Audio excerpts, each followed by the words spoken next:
आंदोलन करने के लिए, नारे लगाने के लिए, टेबल पर चढ़ने के लिए, रूल बुक उछालने के लिए, ये सबके लिए जंतर मंतर है, रामलीला मैदान है, ये देश की संसद है। उसकी एक मर्यादा होती है। जब कोई भी सांसद, एक सेकेंड, चाहे वो बीजेपी का हो चाहे विपक्ष का हो, और ये तो विपक्ष चरित्र इस देश में हो गया, जो विपक्ष में होता वही ये काम करता है। क्या ये अमर्यादित नहीं है कि इस तरह का व्यवहार हो, टकराव की स्थिति हो, हाथापाई की नौबत आए?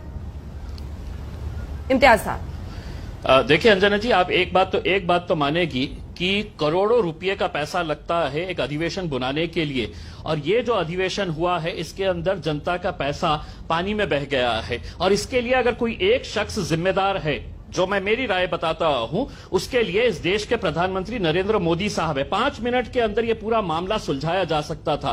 पहले दिन से ही ये मांग की जा रही थी पूरे विपक्ष की तरफ से कि हमें 4 मुद्दों के ऊपर बहस करने का है। एक तो ये है कि आपका फोन हैक किया जा रहा है, मेरा फोन हैक किया जा रहा है, टैप नहीं किया जा रहा है। दूसरा ये है कि कोरोना के अंदर जो फेलियर थी सरकार की, पहले आप मेरा सुन लीजिएगा, उसके बाद मैं आपको जवाब देता हूं। पहले आप सुनिए, पहले आप सुन लीजिएगा, आप सुनने की कुव्वत रखिएगा। आप यही हरकतें वहां पर भी किए हैं कि आप हमको बोलने देना नहीं चाहते थे, इसलिए वहां पर बार बार जो एडजस्टमेंट करना पड़ा था। आप सच्चाई का मुकाबला नहीं करना चाह रहे थे। कोरोना के अंदर वो चर्चा करना चाह रहे थे। हम पेट्रोल और डीजल की जो कीमतें हैं, महंगाई के बारे में चर्चा सैयद जफर इस्लाम साहब, आपको मौका दिया गया, आपको मौका दिया गया, प्लीज प्लीज, और मैं माननीय सांसद जी प्लीज, मुझे इम्तियाज जलील साहब को बोलने आदमी के साथ बहस कर रहा हूँ। नहीं, ये गलत है। फिर सर मुझे आवाज नीचे करनी पड़ेगी, क्योंकि हम लोग इस तरह से बहस को यही नाटक लोकसभा और राज्यसभा के अंदर किया कि हम जो बोलना चाह रहे थे आप सुनने नहीं। जफर साहब, डिबेट में आते वक्त जरा समझिए कि आपको दूसरों को भी बोलने का, या आपकी हुकूमत की कोई दादागिरी नहीं है कि हम जो बोलेंगे बस हमारा सुनो और बाकी सब खामोश बैठो।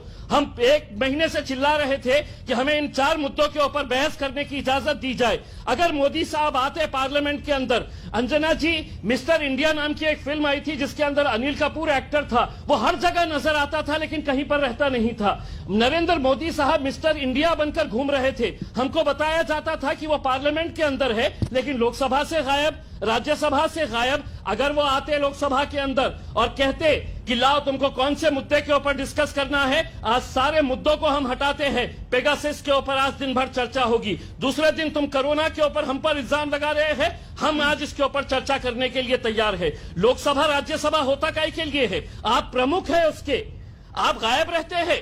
और यहां पर यह इस तरह का नाटक किया जाता है कि नहीं, दिन भर के लिए। हमको तो ऐसा लग रहा है कि कुछ विशेष बिल इनको पास करना था जो इनके उद्योगपति मित्रों को खुश करने के लिए बस उसी दिन के अंदर ये पूरे बिल्स पास करते चले गए। ये इसी के लिए ये सदन बुलाया गया था। हमारी ये सोच अब बन गई है। दूसरी बात मैं ये कहना चाहूंगा, ठीक है विरोध होना चाहिए, लेकिन हम ये मानकर चलते हैं कि विपक्ष अगर उस दौरान अगर चर्चा करता तो यकीनन सरकार को घेरने का बहुत बड़ा मौका मिलता।